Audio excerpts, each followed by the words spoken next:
Ladies and gentlemen, when this movie first came out 10 years ago, it, to me, was one of the best movies of the early 2010s, and it still holds up, but for many people, not saying it was confusing, but Tecla Ruta, Violante Placido, Irina Borchakland, and Paolo Botticelli.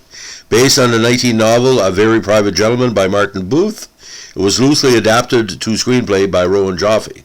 The film was released on September 1st, 2010. It generally received positive reviews from critics and grossed 62 million, almost 4 times its budget. Now, in the plot, Jack, a gunsmith and contract killer, and his lover Ingrid are relaxing in Sweden. As they walk in the wilderness outside their cabin, Jack becomes alarmed by a trail of footprints in the snow and pulls Ingrid towards shelter. Sniper gunshots ring out. Ingrid sees Jack pull a gun from his pocket and shoot the sniper. Knowing his identity is in jeopardy and with little hesitation, Jack kills Ingrid before locating and killing another armed man. Now, this scene is very similar to the Henry Fonda question which led to the kids killing Once Upon a Time in the West. Very, like I said, very dramatic. We didn't see it coming when I saw it in the theater. Now, he eventually flees to Rome and contacts his handler, Pavel, who insists that Jack cannot stay in Rome. Pavel sends him to Castigliavecchio, a small town in the mountains of Abruzzo. Jack becomes nervous and, disposing of the cell phone Pavel gave him, goes to nearby Castellmonte instead, where he uses the name Edward. Now, while in Abruzzo, Jack contacts Pavel, who sets him up with another job. He meets Matilda, an assassin who wants to build her a custom sniper rifle. He also begins patronizing a prostitute, Clara, and they begin a relationship. Now, the scenes with Clara, very luminous, and like I said, the sex scenes between them are very sensual and as close to hardcore. Now, with some rumors there were hardcore scenes, not for me to say, but anytime you see the American on TV, if you see a quick cut, there's approximately 5 to 7 minutes of sex scenes between them, and they have a lot of chemistry, both in the bed and out of the bed. Now, Jack eventually borrows tools from his priest's friend and builds a silencer. Jack continues to notice he's being followed by someone, a man. He meets with Matilda to test the weapon. She's impressed by the craftsmanship, but asks him to make a few more adjustments. Later, Jack kills a man following him, an assassin from Sweden. Now, Jack is tormented by dreams of events in Sweden and regrets killing Ingrid. His friendship and conversations with a local priest, Father Benedetto, encourage him to question his life choices. Both Matilda and Clara notice Jack's association with butterflies, Matilda by his expertise in endangered butterflies, and Clara by his prominent tattoo. When Father Benedetto tells Jack he senses he lives in a special kind of hell, a place without love, Jack starts to let himself feel love for Clara and envisions a life with her. Now, Jack talks to Pavel, asking how the Swedes have found him. In his growing fear, he even suspects Clara when he discovers a small pistol in her purse. He questions Clara about the gun and is satisfied with her explanation. To defend herself, since newspapers have been reporting recently cases of murdered prostitutes. Now, Jack agrees to deliver the weapon to Matilda as his last job, but at the last moment, he reopens the briefcase. At the drop-off, Jack becomes suspicious that Matilda plans to kill him. Before anything can happen, a busload of children arrives.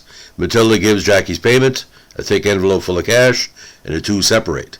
As Matilda drives away, Pavel contacts her and asks if she has killed Jack. She tells him she has not, but says she is following him and will kill him. Now, Claire eventually meets Jack at a religious procession in town. This is the allegory of the processions of religious processions in all the Godfather movies, and that's why it's kind of a side Godfather sequel without touching the Godfather. Now, Jack asks her to go away with him, and she agrees. Big Film Noir trope. Matilda tries to shoot Jack from a nearby rooftop, but the rifle backfires in her face, confirming Jack's suspicion and his last-minute decision to sabotage the rifle. Seeing Matilda fall from the roof, Jack gives Claire the envelope full of cash and tells her to go to a river where they had picnicked before and wait for him there. He runs to Matilda, who is dying on the pavement, and discovers that she also works for Pavel. As Jack goes to meet Clara, he hears Pavel behind him. They exchange gunfire and Pavel drops dead. As Jack drives to meet Clara at the river, he feels his abdomen and realizes that he has been shot. Sort of like a Marty Robbins type of allegory, if town of El Paso. Now Jack arrives at a picnic spot and he sees Clara and collapses. Clara screams and runs to the car. a white butterfly flits skyward from Jack's car. Very, very effective film noir scenes throughout the movie. Now, filming of the movie started in September 2009 in numerous venues, including Castel del Monte, Sulmona, Castelvecchio, Calviso, Calicico, and Campo and Petro in the province of Abruzzo in Rome, and in Osteron, Jamtlan, and other locations. As the Clooney character drives from Rome to Castel del Monte, there's an impressively long drive to the 4,600-meter long San Domenico Tunnel, the Galleria San Domenica. That's between the exits of Piscini and Cuculu on the 825 highway that connects Rome to Torano and Pescara. The car driven by Jack in the movie is a Fiat Tempra with Pescara license plate. And Corbin films it like... There's a whole bunch of movies he's ripping up, and Corbin, known for his commercial work, very effective in here. Now, the film's most romantic moment, according to the director, is when Jack takes Claire to a restaurant of her choice. Their actual date was filmed at a restaurant in Pacentro near Sulmona. The comic acting waiting at this restaurant scene was directed to stand in front of a two-bulb lamp fixture so that he appeared to have devil's horns. Photographs on the restaurant's walls are reportedly all of the lovers of Gabriele D'Anuso. Claire orders Montepulcio d'Abruzzo wine for dinner, and Corbin said the film's company enjoyed many of the fine wines of the region during the months of production there. Film score, again, composed and written by German singer-songwriter and longtime friend of Corbin, Herbert Grönemeyer. A 67 song called Window of My Eyes by the Dutch blues band Kubi and the Blizzards is played over the ending credits. The aria Una Bella Varandroma, One Fine Day We'll See, from Puccini's opera Madama Butterfly, can be heard in the background of one scene, and Tu Voglio all'Americana, another. In another scene, the Italian song La Bambola by Patti Provo plays. Now, talking about Once Upon a Time in the West, when Henry Fonda, facing off a villain in a gunfight, is playing on television on the back wall of a modest restaurant where Jack has been eating. In the DVD commentary, Corbin notes the homage and says the American Western, and more specifically the Italian-American spaghetti westerns by Leone and others, were explicit models for the American. Corbin also notes that Ennio Morricone's scores made famous in Once Upon a Time in the West, The Good, the Bad, the Ugly, and other films. Speaking of the narrow, labyrinth streets of the Italian hill towns where much of the action of the American occurs, Corbin says he was thinking and filming of the streets of Venice, and the way they appeared in Nicholas Roeg's Don't Look Now in 93. Now, large segments of the dialogue from Jack and Claire are taken verbatim from Graham Greene's novel The Honorary Council, came out in 73. Now, the first official poster for the movie was released months before, on June 17, 2010. The first trailer was attached to Robin Hood, and the second official trailer was attached to Jonah Hex, Grown Ups, Inception, and the other guys. Now, the American grossed $35.6 million in the States and Canada, and $32 million in other territories. Opening weekend, Labor Day weekend, $16.7 over the weekend, topping the box office. Now, went down after that. Now, according to critics, Rotten Tomatoes, based on 224 reviews, 67%, with an average rating of 6.5.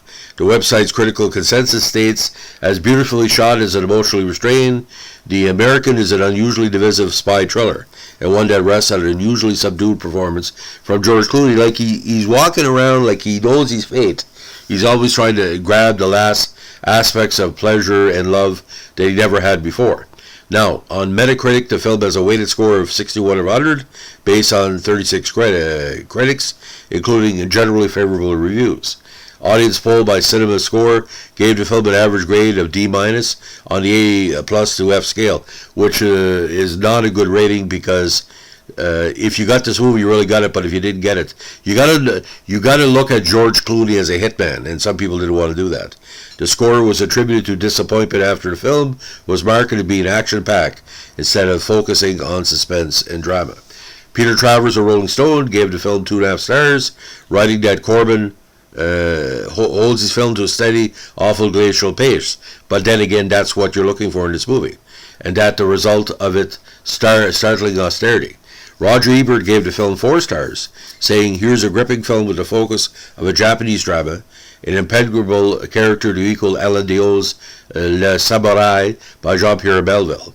Leonard Maltin a slowly paced European-style movies, short on dialogue and action and long in atmosphere. And ironically, it was released on DVD very quickly, coming out on December 28, 2010. So, ladies and gentlemen, what I want you to do, if you have a chance, there's many Canadian and American channels that show box office movies that are what do you call middle of the road. I give this movie 3 stars out of 4. I would give it 4 out of 4, but the main problem is, and a lot of people talk about that, it's the supporting cast. It's not their fault. There is no other supporting cast. There's no recognized American or Canadian, Australian actor. It would have been good to